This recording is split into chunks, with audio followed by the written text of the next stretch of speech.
Saudara dan saudari terkasih, Injil kita hari ini diambil dari Injil Yohanes bab 2 ayat 13 sampai 22. Ketika hari raya Paskah orang Yahudi sudah dekat, Yesus berangkat ke Yerusalem. Dalam bait suci didapatinya pedagang-pedagang lembu, kambing domba dan merpati, dan penukar-penukar uang duduk di situ. Ia membuat cambuk dari tali, lalu mengusir mereka semua dari bait suci dengan semua kambing domba dan lembu mereka. Uang penukar-penukar dihamburkannya ke tanah, dan meja-meja mereka dibalikannya.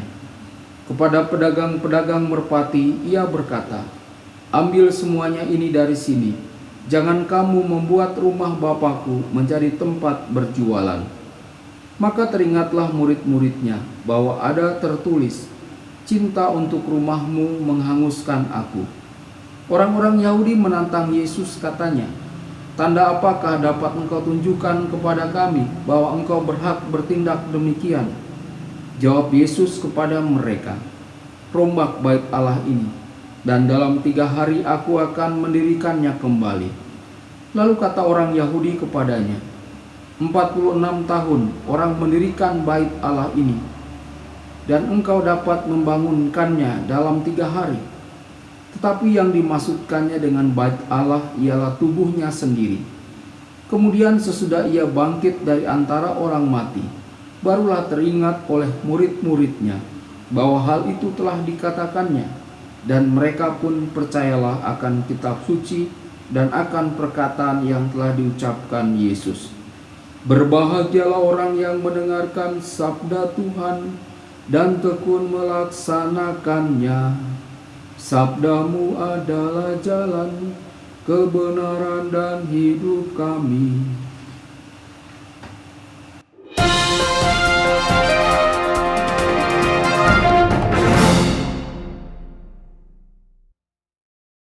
Saudara dan saudari terkasih, jumpa lagi dengan saya Romo Tedens dalam saluran Warta Kabar Sukacita.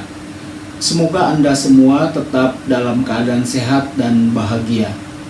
Hari ini gereja merayakan pesta pemberkatan gereja Basilik Lateran. Injil kita hari ini diambil dari Injil Yohanes bab 2 ayat 13 sampai 22. Sebelumnya Yohanes Pembaptis telah memberikan kesaksian tentang Yesus yang mengatakan bahwa Yesus adalah Mesias. Murid pertama Yesus atas tuntunan Yohanes Pembaptis telah mengenali Yesus sebagai anak domba Allah. Misi Yesus sebagai Mesias yakni untuk menghormati Paskah dan Perjanjian Baru serta membawa pembebasan bagi manusia secara definitif. Di Kana Yesus mengerjakan tanda pertama untuk menunjukkan kemuliaannya. Kemuliaan menjadi terlihat dan mengungkapkan siapa dirinya. Tuhan memulihkan hubungan baru dengan manusia. Tuhan mempersatukan manusia dengan dirinya dan memberikan manusia kemampuan untuk mencintai seperti Tuhan sendiri adalah cinta. Manusia perlu mengenali kasih Allah dalam diri Yesus dan menanggapinya dengan iman dan ketaatan serta secara pribadi.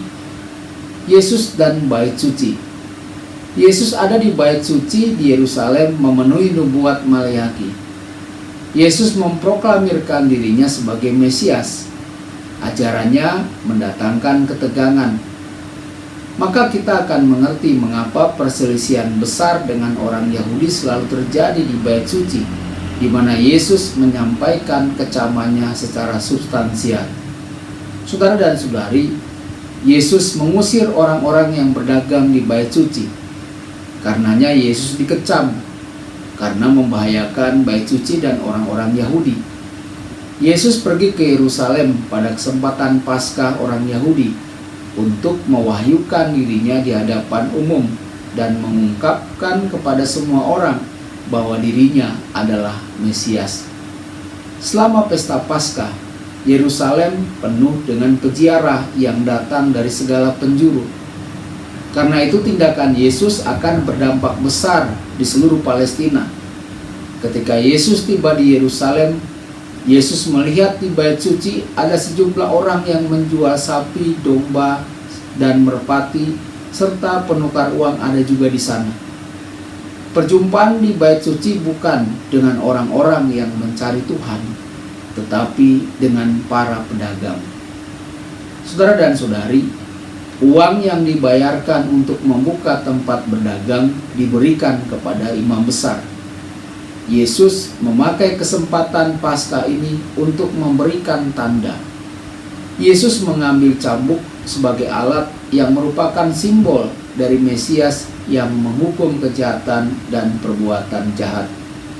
Yesus mengusir orang-orang itu dari bait suci bersama dengan sapi dan domba mereka. Patut diperhatikan tindakan Yesus terhadap mereka yang menjual burung merpati. Burung merpati adalah hewan yang digunakan untuk perdamaian sebagai kurban penebusan dan kesucian.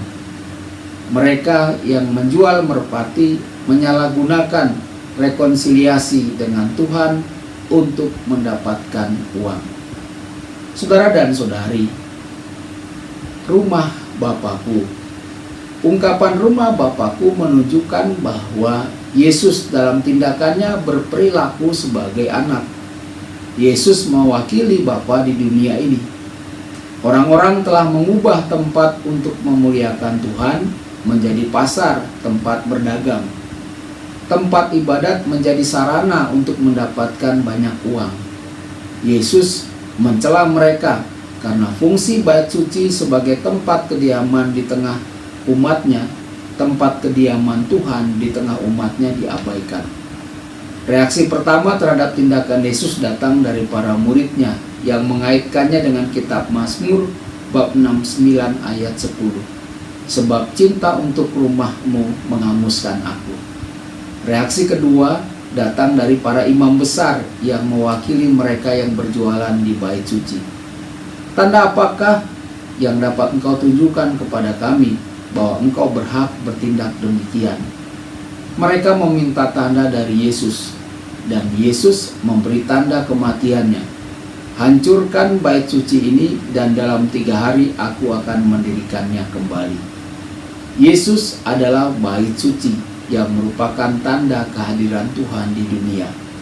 Kehadiran kasih-Nya dan kematiannya di kayu salib akan menjadikan Yesus satu-satunya bait Allah yang sejati. Bait suci yang dibangun oleh tangan manusia telah hancur. Yesus akan menjadi tempat kediaman Tuhan di dunia ini seperti Bapa yang hadir di dalam dirinya. Saudara dan saudari, refleksi pribadi bagi kita, bagaimana kita memahami kasih Allah dalam hidup kita. Tuhan memberkati Anda semua. Sabda Allah adalah kebenaran. Sabda Allah adalah kehidupan. Mari kita mencintainya, mari kita menghayatinya. Ya Tuhan yang ku muliakan, sabdamu angkat resahku.